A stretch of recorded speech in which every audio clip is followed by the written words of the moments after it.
Welcome everybody to Completely Off Topic with Susan and Meg. I'm Meg, and this is Susan. Yeah, and we are so delighted to welcome into our studio space today Kelsey Schoen, and she is a divine improviser, and we're so thrilled to have her here. Kelsey. Hi. Hi, I love your jeans. Can you tell me more about them? Yes, I can. I'll tell you the whole story. Okay. So, let's go back to like 20. I was gonna be like 1983. They're not that old, so they don't last that long. Yeah, we're gonna go back to 2018 maybe. Okay. And I was at Chinook Mall and I tried on a pair of jeans with daisies on them. Yeah. And I really wanted to get them. Yeah. And my partner said, Kelsey, those are $400. And there's something wrong with that? Yeah. And I said, but I need them. Yeah. And then I didn't get them because they were $400. But then I went to Levi's, not sponsored. And then I was like, okay, I'll get a pair of jeans and then I'll just get them to embroider like the exact same pattern on. Yeah. Did you take a picture of the other jeans so you knew exactly what they looked I like? found them on the internet. Nice. Yeah. So then, and then they did that, and then they've lasted a really long time. And this is the first pair of jeans that I've actually gotten real holes in from wearing them. They didn't come with holes. I get holes in jeans all the time, and it's like right here. And then it's like I have to cut them into shorts, and then they're usually too short because the hole is too high. Yes. And I'm like, this is just, my favorite jeans are ruined. Yes. Yeah. I also have had that problem. And so then I tried to outsmart the problem. Ooh. So I cut the jeans a little bit lower than the hole, but I was like, they'll just be my holy jean shorts. Yeah. And then it like ripped across the bottom, kind of, so they were a bit cheeky of shorts. And for whatever reason, I was golfing in Saskatchewan. That it was like not a fancy golf course. It was like sand greens and stuff like that. And I got a sunburn on my cheek because it's gonna be so white through the hole of my shorty shorts because I lubed up my legs with my lotion, but I didn't think to do my cheeks. That's why you have to do your sunscreen in the nude. Yeah. That's how you don't get weird sunburns. Yes, because if you have a costume change halfway through the day, you're in big trouble. Okay, so I used to work on cruise ships where we wore cheeky outfits. Oh yeah, because it was like on every ship there was like a themed show. So I'd be like maybe rock and roll or something, but then there was always a Vegas-y showgirly show, which I was not prepared for when I first went because I was like the girl that wore sweatpants to ballet and liked hip hop. Like those were my favorites. Yeah. So then I went to a cruise ship and everybody's dancing in 3-inch heels and feather backpacks and like all this, and I was like, I'm not doing that. And I'm like, oh crap, I signed a contract and they flew me here. I have to do this. They made you a costume for it. And I'm stuck on the ship out at sea. Yeah. They were really smart about that. So anyhow, I had to learn to do all this stuff, but then you're wearing like, fishnet tights, but you're wearing a G-string and you're wearing this like bras, so you can't have tan lines at all. Oh. But you have to be tan because you cannot wear these. Like everything looks better on stage if you have a tan. Yeah, it's like your stomach a full looks body tight. Makeup. Yeah, totally. So there is on the cruise ship, if you've ever been, there's a very top deck and it is a topless deck. So we used to wear thongs and just go up to the top deck. And I got to tell you, the first time I did it, I was like super nervous. And I was like, is everybody looking at me? Nobody's looking at you. Yeah. And it was the most freeing thing. And now that's the thing I miss the most about cruise ships and that age is just being like in the sun, like almost nude. Yeah. No tan lines. It was the best thing ever. I mean, you still could. Thank you. You're welcome. Well, I think that's an important point. Like, we should. Yeah. We really should. I do. Okay, so when Nash was little, the sun used to come in my back door. The sun would just come in, or in my window. And we used to lay naked in it. And I would do yoga, and then I'd be like, oh, the sun's perfect, Nash, let's take off our clothes. And we would just take off our clothes, and we would just lay in the sun. And I was just like, this is the best thing ever. Yeah. And I love it. But with teenage boys at home, and they have keys, you just never know when someone's popping in. Yeah. Yeah. But I think like that, like the nude beach culture of like other places in the world that's so cool. It's so good for you. I went to Mexico, and we were at a resort that was like, most of the people at the resort were from like Central or South America. And so I had my like mom's bathing suit on, which is like a tankini. It's quite a bit of coverage. And I felt like I had wandered out of like bountiful, extreme Mormon cult because my bathing suit seemed so conservative compared to what everybody else was wearing. Yeah. And I was like, oh my goodness, like I can wear whatever bikini I want. Like, and because when we're so closed off, and the only like nudie people that we see are like models, then the difference between that and 43-year-old mothers seems like a really big difference. Yeah. But if we all saw all that stuff all the time, I feel like that it's not that big of a difference. In Europe, they have that everywhere. Yeah. Like you've got the bathhouses, but then you've also got like, I lived in Ibiza, Spain for a little bit, and there was a nude beach. And I was staying with drag queens at the time. Man, I sound like I had such an exciting life. You did. Yeah. But I look back. Anyhow, so I was living with these drag queens from England, and they were in their 50s. They were fabulous. They had this tiny rabbit, like Volkswagen Rabbit. Oh, yeah. And we would all pop in there, and we would go along these curving roads, and you could hear the edge of the rim when we turned, you could hear it hitting the tire and going, it's like, we're gonna die, and there's like cliffs. And you're like, we're just gonna die. Yeah. Anyhow, we would make it to the nude beach. Yeah. And there was this one guy, I can still remember him. Nobody cared. Yeah. Nobody cared. Everyone was naked.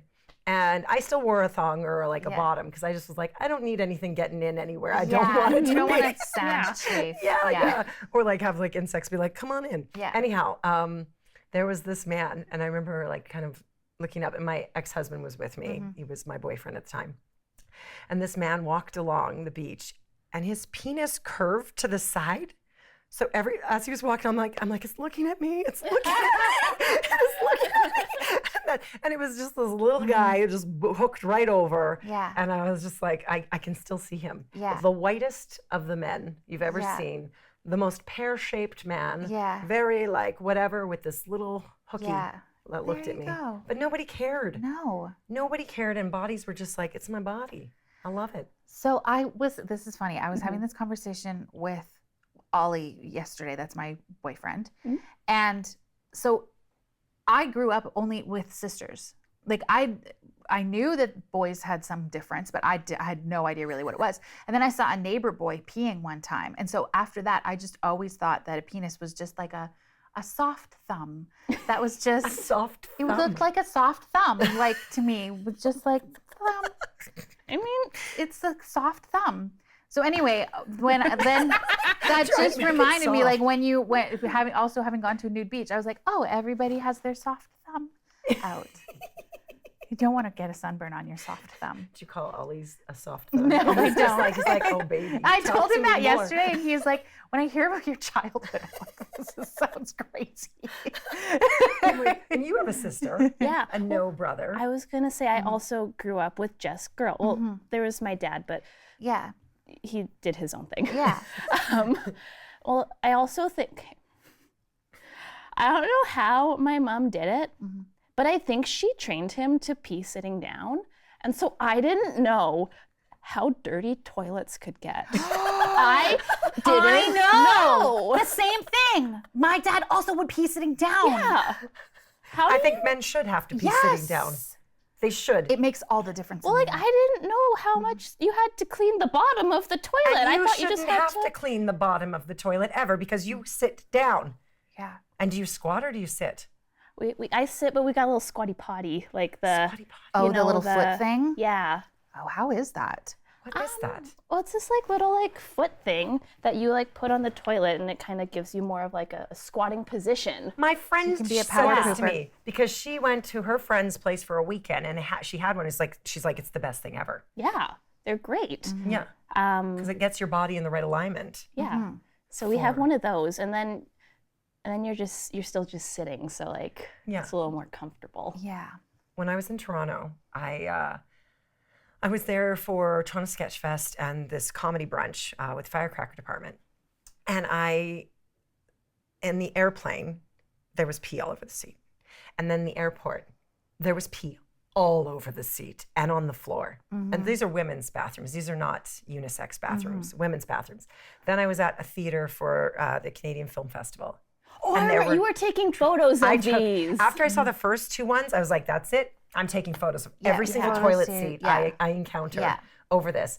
And this one woman, as she's leaving the stall, she looked at me and was like, and left. And I was like, it's like, that's a weird look. Yeah, she and I go everywhere. in and it's everywhere. And I'm like, how do you leave a stall in this state?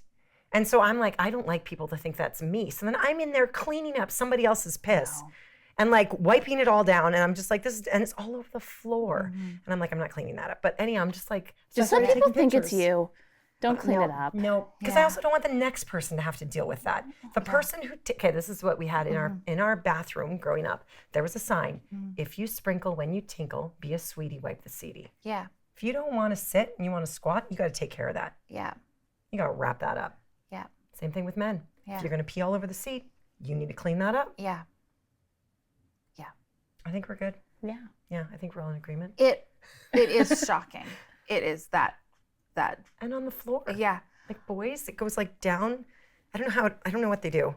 There's like the toilet bowl. I think they pee so hard it goes down, and then it goes down the side and down the side of the toilet and on the pools in the toilet bottom and on the floor. Yeah. I have, like an enzyme cleaner, and so it foams when it touches pee. Oh. So you know that that's pee there. So it's I good want that. because you're Never like, heard of this. it's good because as you clean it up, you know that that's what it is. Yeah. How much piss is on the darn floor? Gallons. It appears to be gallons. The floor is flat, but it's covered with gallons just of pee. gallons of absorbed pee. Dried and layered on layer on layer of pee. It's its own squatty potty worth of, that's what it felt like. Yeah. Anyway, I'm not married to him anymore. Now we know exactly who it is. But you didn't say anything, so really. No. Yeah, you didn't say. Well, okay, so then my partner now, I probably shouldn't, this is probably not a story for a podcast we're going to share through the world, but he went to boarding school and he was in the military. And so there, everybody sits down because it's safer. Like, it's just safer. You're not going to get shot off. You're not going to get beat up. You're not going to get like that kind of stuff. Made fun of or whatever. So it's so thankfully, he doesn't have one of those toilets that's just caked in piss. Yeah. Yeah, it's refreshing. Good man. Yeah. You should be taught. Yeah. What other shocking things happened to you being raised in an pretty much all girl household? What other shocking things? Yeah, were we shocked by? Well, like when you were like you were like exposed to the rest of the world, you were like, what? Yeah. Well, I feel like we just went over my biggest shock, and nothing else will compare. Right. Okay. But this is unrelated. I was also going to tell a bathroom story. Excellent. Well, so because when Susan was taking photos of bathrooms, last summer I took a video of a bathroom in a Safeway outside of Seattle. Okay. It was just a weird experience. Like you don't expect bathrooms to be like great in a Safeway. Yeah. But we went looking for it, and it's like, oh, we went down the Safeway aisles into the back with like all like the shipping and receiving. Dodgy. Yeah. And then like around a corner, and then I walk into this bathroom, and there's a black light, and just like it was weird. Yeah. Everything was blue. Yeah. Did you see all the germs everywhere? Well, there was just mess everywhere. Like there was like writing and stuff like that. Yeah. And I wish I had it handy to show you. Oh, do you have a photo of it? No. Well, yes, I have a video of it, but okay. Well, we'll insert it here. Yeah. Yeah. I sure hope I find it. Okay, thank you. Anywho, yeah. Amazing. Yeah. That's so weird. Yeah. Seattle has some weird stuff. Like, I love Seattle. I think it's a great city, but they've got some weird, like that gum wall thing. Oh, that's gross. Yeah, like that's gross. Ew, people just put gum on the wall? They just stick, and it's become like this art installation. And then they picked it off because they were like, this is gross. Did they pick it off because of COVID? I think they did, and it's back. I stuck my gum to it. Yeah, you should. Yeah. It's like you're being part of the culture. Yeah. Yeah, you're supporting it. But yeah, it's gross. Art. Yeah. Oh my God, can you imagine Elf? Like Will Ferrell, Elf at that wall. Yeah. You'd be like, Yeah. The missing scene. Yeah, it is the missing scene. shouldn't be in New York. Yeah. Now the elf goes to Seattle. To Seattle, yeah. I love Seattle though. It's beautiful. It's beautiful, yeah. I love the flat. Like we would go there as a family, and then we would bike along the waterfront. And so now I think about it, I'm like, my kids were like 4 and 6. Like Jason came were 4 and 6, probably something like that, maybe even younger. And Rhett would have been on the back of my bike, and we were biking downtown Seattle. Like we just did stuff anyhow. But we went down to Pike Place, and the flowers. There were so many like beautiful bouquets of flowers, and they were $10. And I was like, never in Calgary will you see this huge of a beautiful bouquet for $10. Yes. Like just fresh and beautiful. So beautiful. Yeah. What were you doing in Seattle? Oh, we went to see Taylor Swift. Amazing. Did you go with your sister? Yeah. Okay. Yeah, Her sister Emily, who, sorry, we're going to get to Taylor Swift because that's very important, but I still feel like it's very important to know the backstory. Emily and I met on a casting director workshop online. Oh, cool. When I was pretending to live in Vancouver. Yeah, okay. Over COVID. Nice. So I could work there. Yeah. And we met, we were partnered together. Yeah. And then we were like, we should do something together. Like, I like your work and whatever. So we wrote a feture film together. Oh, cool. Because I was reading Save the Cat, and she was reading another like feature film writing book. Yeah. And so we used it to like structure it, and we built it, and we came up with the story together, wrote it. And then we met through the Kinkonauts, and I had no idea they were related. Right. And then one of you, was it you that said, you just posted something about my sister? Or I think we were just talking or something like that. And we were going, I remember this conversation now. Yeah. So we were talking about like being mixed race and how like it's hard to find roles for that, and like how you have to write something. You're like, oh yeah, like I'm working with this actress in Vancouver who is half Chinese and half like Caucasian. She called herself a mutt. She called herself a white something mutt. like that. And I was like, oh my God, I know her. I know who she's talking about. Yeah. My sister. And I was like, what? And she didn't tell me she was writing a film. Yeah. And then she worked on Got MILF, and you donated some medical stuff for Got MILF. Yeah, we can't talk about that though. But you're thanked in the credits. So how was Taylor Swift? Oh, it was one of the most stressful experiences of my life. Really? Why was it stressful? Well, because like everyone was like, it's got to be perfect. We got to be there on time. What if we're late? What if all these things? And the outfit things you had to do when you were trying on your Taylor outfits? Yeah. There was that. Did you do that? No, I don't know how to TikTok. Okay. I don't know how to do that. That makes me feel better. Yeah. I don't either. I like got off of the social medias before Snapchat. Okay. I have Instagram and Facebook and those things, but yeah, I didn't understand Snapchat, so I just stopped. Anywho, so I didn't do any of that. No, it was just like getting there. There was also a Blue Jays game in Seattle that day. Oh, right. Wow. And that draws the Vancouverians down. Yeah, so it was this really weird, we were in downtown Seattle, and like half the population were in Blue Jays jerseys and the other half were dressed like Taylor Swift's. Oh my God, it's just be like, if it was football jerseys, it would have been like Taylor and her man. It didn't happen yet though. Oh. Nevertheless, it sounds like the beginning of a Hallmark movie. Oh my, right? Yes. We have to write this Hallmark We will, movie. we should. That one time in Seattle, downtown Seattle. Yes. Taylor Swift fan meets So Blue how Jays was the fan. concert? I cried Yeah. because I had to. Yeah. We were like sitting in our like little nosebleed seats, but like it didn't matter. No, because you're we part were of there. it. Yeah. That's the thing with concerts, right? Like you're like part of this collective energy that is like an experience that you're all like, it's different than listening to the album. It's like it's live, it's there, you're all there. Did you sing all the songs? Absolutely. Yes. And then like I try not to film concerts because I think it's stupid, but I still do anyways. So like you have yourself filming Taylor Swift while you're singing poorly behind the phone, and then all you hear is yourself, and you're like, I just shouldn't film these things. I shouldn't do this. I didn't film the whole thing. I just had like maybe like 2 or 3 videos. Yeah. Oh, that's amazing. My daughter is a Swiftie, and she's just like, she's 12. So she's just getting to that stage where she's like Just a little deciding what baby. she likes about music and things like that. So I'm kind of excited that Taylor Swift is on this like crest that is so accessible to Susanna, because I think it's like such a good like mashup of like that time of your life and then that music. Like, which Taylor Swift's is like, what is she listening to? So she was like really excited about the Eras tour and all of that, everything. And then so we were in Canmore the other weekend, and I listened to everything on vinyl. Like I love my record player. So, but she doesn't have any records. Like, I'm just like making her listen to like Biggie Smalls and like Pearl Jam.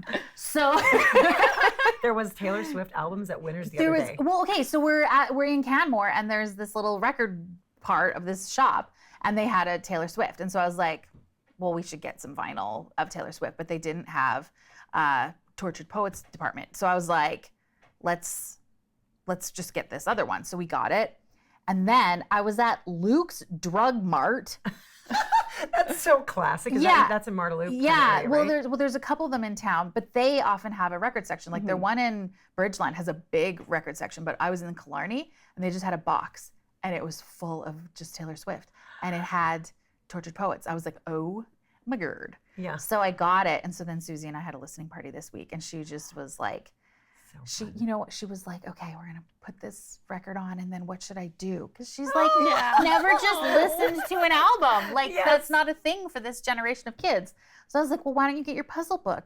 So she was like feeling in her puzzle book, and like we both have these like crossword puzzles and stuff, because I try and cultivate like as much activity that's not screen time. So we have like our puzzle time. So I was like, oh, well, why don't we do puzzles? So anyway, we did puzzles. We ate licorice. It was a great listening party. So we had 2 albums to listen to. So we took 2 different nights, and it was amazing. And I was already a fan, but like just listening to the whole album, having that experience was like so awesome. So beautiful. Yeah, we need to see her. I'm like, and then what happened? And did you have nachos at the stadium? Like what was it like? No, we had to like, I was like, I can't drink because that'll make me have to pee. And right. we keep going back to the bathroom. But I was like, I'm just not. had like a catheter on. Yeah, no. I don't want to do that. That would be painful. Yeah. They're not comfortable. No, they're great. They're not great. Yeah, and I was like, I don't want to miss anything. Like, if I'm gonna miss something, it's gonna be the Evermore section, because that's the album I know the least. Right. But I didn't want to miss it either. Yeah, because you could become a fan of it from hearing it live. And I did. Yeah. Yes. So you can't miss anything. Yeah. So you just have to be like, okay, I'm just gonna be warm, Yeah. and then later cold, because it's like open top football stadium. Oh, okay, yeah. For 3.5 hours. Yeah. And I'm not gonna pee. Yeah. Sounds like so much fun. Yeah. Okay, so Cade is like, he's like, I'm not a Swiftie. Then he took this test. It's almost like, our Cosmo test. And we're like, oh my God, I'm this person. Yes, yeah. So he takes this Taylor Swift test. Yeah. And based on the songs that he knows, he's like a mega fan or something like this. And then he's like, what song? And he's like, this song or this song. He does mine. And I'm like, I don't know what kind of, I'm not as cool of a Taylor Swift fan as he is. I'm like super like mainstream, blah, blah, blah. Yeah. And then now he's like, I'm way more of a Taylor Swift, I'm more of a Swiftie than you. And it became part of his identity. I'm like, you can tell your friends, you can update your friends on your Swiftie status. He needs a Swiftie t-shirt. I'm Yeah. gonna get him one. Yeah. I'll tell you, now I haven't seen Taylor Swift in concert, so she's not in the running for this award, okay? Only because I haven't seen her. That's okay. But the person who did win the award was Dolly Parton. I saw her live at She'd be the Saddledome. amazing. She is a better singer than any of her recorded stuff. Like her live voice is gorgeous and beautiful, and like clearly in the production, she like adds a bit of that country like flavor to it more than her natural voice has. Yeah. Like she just has this beautiful voice. She played like 6 different instruments. She played the yakety sax. What is a yakety sax? It's like a mini saxophone. And she played like she played that in her concert. Wasn't she just on the Super Bowl? I think so, yeah. Yeah. And she's a little bit like when you go to Chuck E. Cheese and there's like animatronic. Like she's a little bit like that because her head is so enormous with hair and her body is so tiny. It's like this giant thing on this. It really is like a camera on a tripod. Like it's a lot of hair. But I mean, I obviously I already loved her because I was there. Yeah. But I just loved her all the more. She invented an instrument. Like she has an instrument she plays that she like designed herself. It's like a little string instrument that she made out of like a wooden box and sticks when she was little. Yeah. And then now she has like replicated it. So she played this weird banjo guitar thing that she made. And then she played the banjo, and then she played the guitar, and then she played the yakety sax. And then she was playing drums. And her drummer didn't want to go on tour with her because he said he was too old. So she was so heartbroken to do this tour without him. She bought a drum machine instead. And she kicked it because she was mad at him. Yeah. She kicked it. I was just like, oh, that's amazing. But she was like, he saved me like however much money because I didn't have to pay a drummer. I just bought this drum machine. Yeah. And it was for a musician is hard to do. Well, yeah. Right? And so all the musicians, like her set, they were all on these like big circles. So each musician that she worked with had their own circle, and then she had her circle, and it kind of like moved around and turned and rotated and stuff. And then the drum machine, like the drum kit, was on its own circle where normally the drummer would have been. But instead, how old is Dolly Parton? She's, I think, 78. She would have been 70. To be too old to tour. He was in his 80s. Oh wow. Yeah. That's kind of fair. Yeah. Yeah.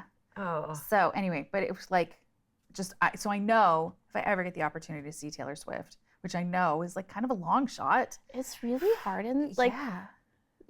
I have anxiety. We got them off Ticketmaster during the whole Ticketmaster crashed and all these other things happened. Yes. But like, that's how we got them, and it wasn't the most stressful thing in my life, but it was a little bit stressful. Yeah. Would you do it again? I don't know. Yeah. Like, yes, I want to go there again, but do I want to deal with all the stress leading up to it again? I don't know. Yeah. What outfit did you wear? I wore clothes that I already had because I was feeling a little bit broke. So I had you just spent like money on the tickets and the travel and the hotel and everything. Exactly. We stayed at a hostel, and like there were 6 of us, and so we rented an entire room of I don't remember what the hostel, the Tortoise something in downtown Seattle. Yeah. And so we saved money there. Yeah. That's good. And that you were in a big group, then you were all with that would be fun. Yeah. No, I'd still do it again. Yeah. I would go through the pain and the stress. I wouldn't spend like $1,000 to do that, like to just get tickets. That's too much money. Yeah. Are you okay sharing how much you spent for this concert? Like I don't remember all the prices, but like there's like all your normal travel prices. But like I think we got tickets for, it was under 200 Canadian. Oh. Like it was, wow. it's still expensive, but it's Yeah. relatively reasonable. Yeah, because I was looking, because after this experience with Susanna, I was like, oh, I should see like, and they're like $3,000 right now on the Ticketmaster. So I was at the Loose Moose, and do you know Deb? No. Okay, so Dennis Cahill is the artistic director. Oh, his and partner. Deb is his partner. Yes, I do and know her she name. runs front of house and manages and stuff like this, right? And I was talking to her before a show, and something about Taylor Swift came up, and she's like, "Can you believe that she lets this happen?" And she was being like, she wasn't. Yeah. Anyhow, because the whole Ticketmaster thing where people are just buying up the tickets and selling them for thousands of dollars after. Yeah. And I said, well, Deb, I think her job is to write and sing music. Yeah. Yeah. I think that's what we can expect from Taylor Swift. Yeah. But I think everything else is probably somebody else's job. Yeah. And she started laughing because she's an artist surrounded by artists. Yeah. Like she's like, oh my God, yes, of course. Yeah. And I'm like, can you believe what her management got? Yeah. And then she's like, yes. But yes. apparently, like this doesn't happen for like concerts in like Europe and stuff like that. They don't have the same like issues with like people like buying a bunch. Yeah. Like you can buy tickets there for just like normal prices. Yeah, there's something weird with North America. Yeah. That Europe, I don't know, there's just a culture in Europe, the sex positivity, the way that the community is built, the way people come together in a plaza. Like there's just something wonderful about Europe and the food.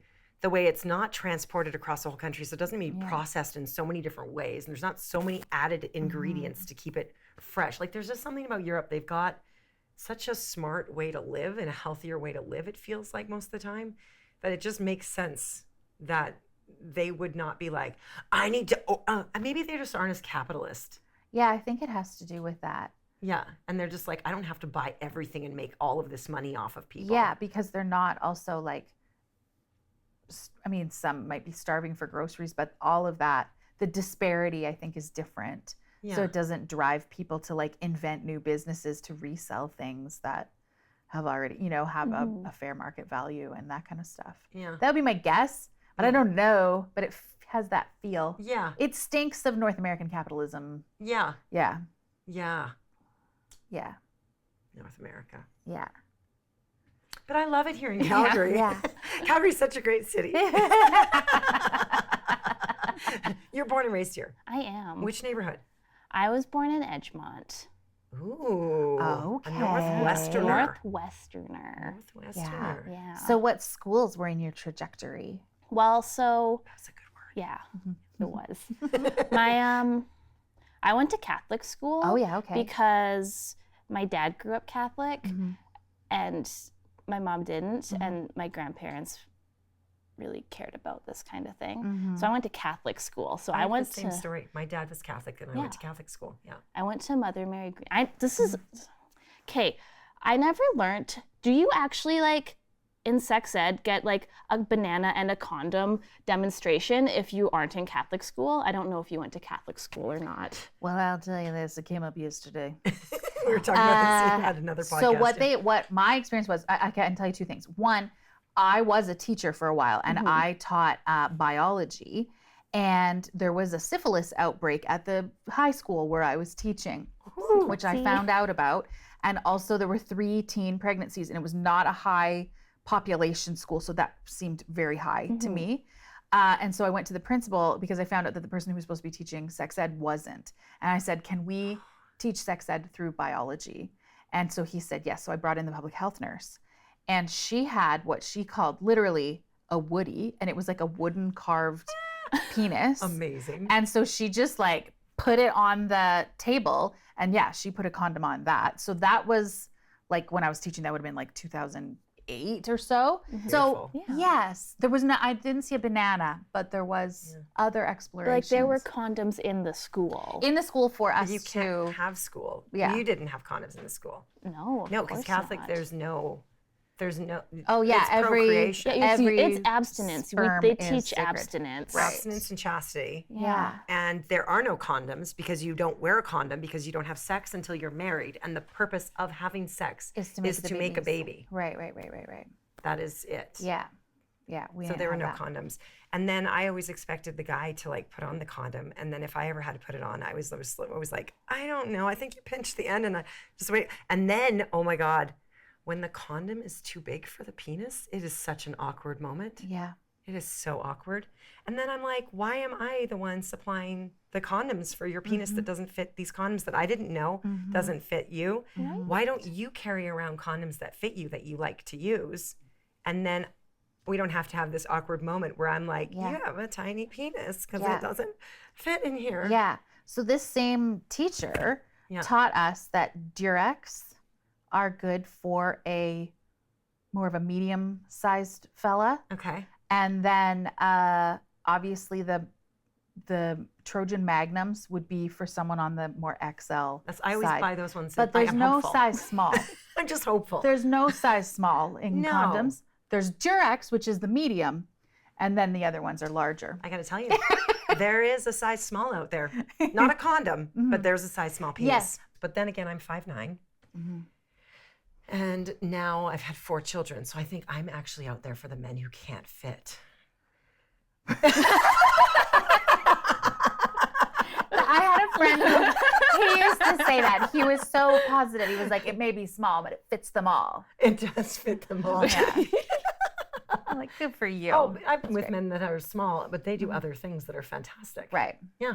Yeah. So it doesn't matter. It doesn't matter. It doesn't matter. It's No. about what are you doing with each other while you're present Yeah. and having fun. Yeah. Yeah.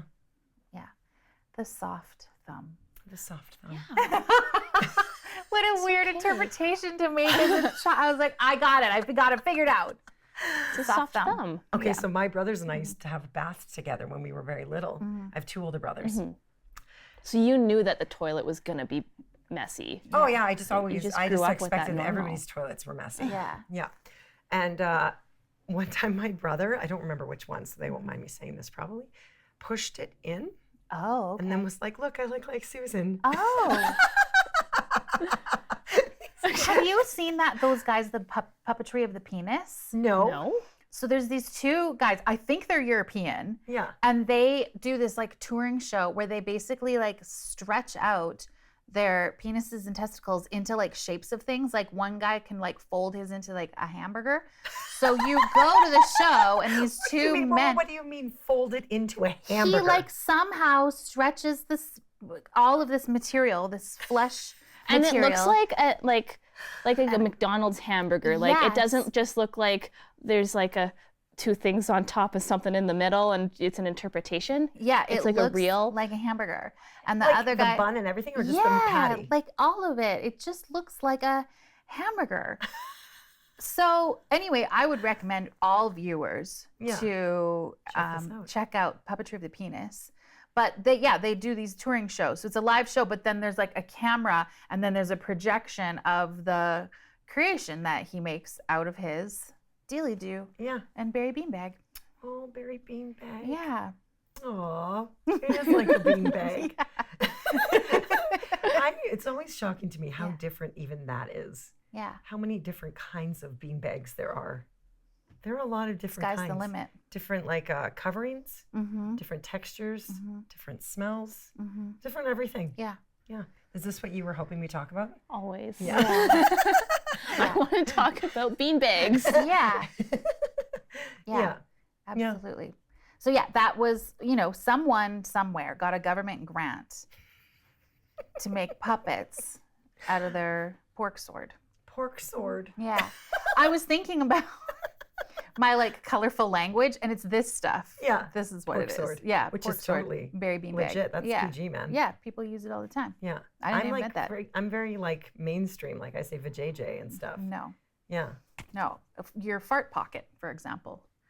Your tutor. A fart pocket? Fart pocket? It's your turd cutter.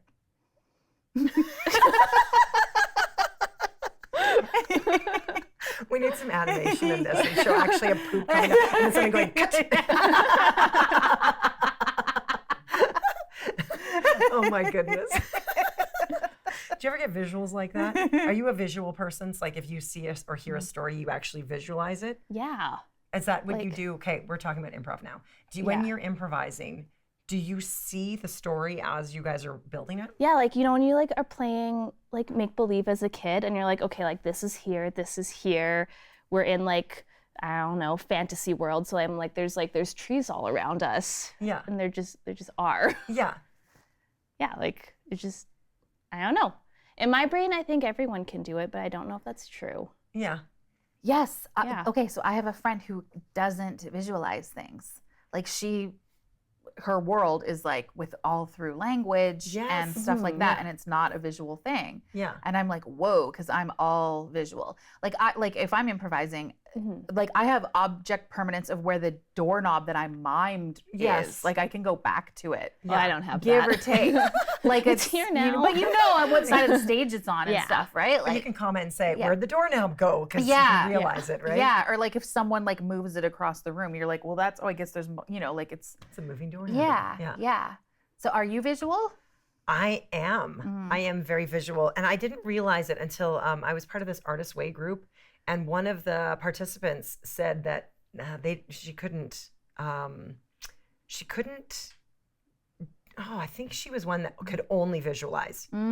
She couldn't memorize or learn through language. Like that was kind of like one of her learning things that she couldn't do. And so I was like, oh, okay. And I can't remember what it was, but I was like, that week I was doing something with maybe scripts or something like that, or maybe I was auditioning or something. And I was like visualizing the whole thing and everything. And then when I visualized it all, the lines came. It must have been an audition. Yeah. And then the lines were just like, it's just obvious that these are the lines.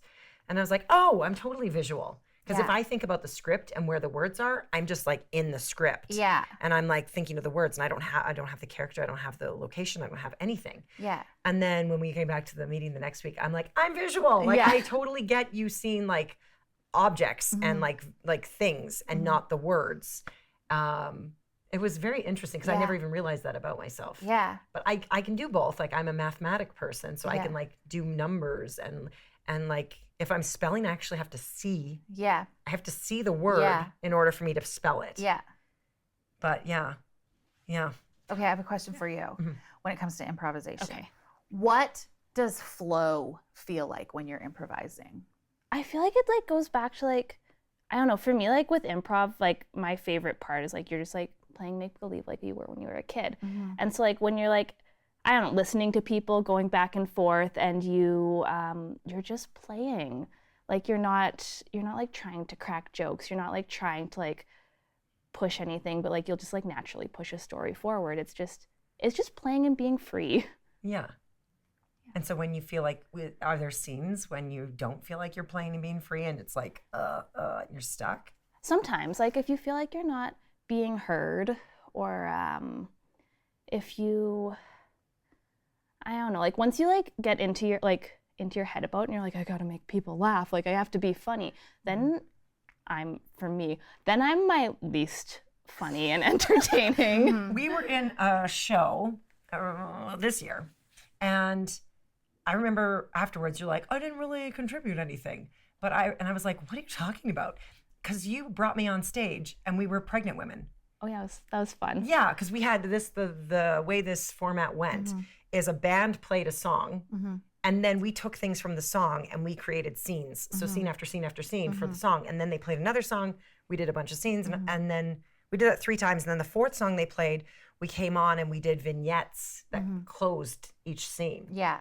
And so we did one where, what was it? It was about a bump. The song was Bump. Yeah, well, he was like just saying bump, bump. I couldn't actually hear what he was saying. And I was like, I've got one idea. There were like, it was like a 6-piece band with trumpets and it was stuff. really and good. Oh, okay. It was very cool. But you couldn't necessarily, he was rapping, so you couldn't necessarily hear all the lyrics. Okay, yeah. Yeah.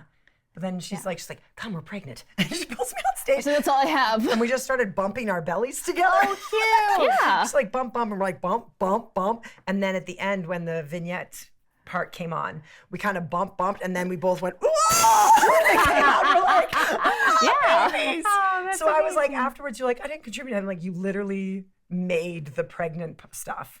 But it's like that sometimes, right? Where I feel like, I think it's just like a difference in format with that. Like, I was really in my head about that one being like, oh, like because with this one, you weren't doing callbacks or anything. Oh, yeah. You were just kind of staying like separate stories and then like making one callback at the end. And I don't think that's how my brain works usually, where it's like, I want to follow a path or a story or something. Yeah. And it feels like such a waste when you can't do a good callback. yeah. But like, yeah, like when you go from here to here, then you're like, you keep playing the game, you keep following like your characters like going on an adventure or something like that. Like I think I personally need that a lot. Yeah. Yeah. Which I think is also why I'm more drawn to long form as opposed to short form. Yeah. Yeah. So, yeah, I don't know. Amazing. Well, I always have fun on stage with you. I always You're have fun fun on to work stage with you.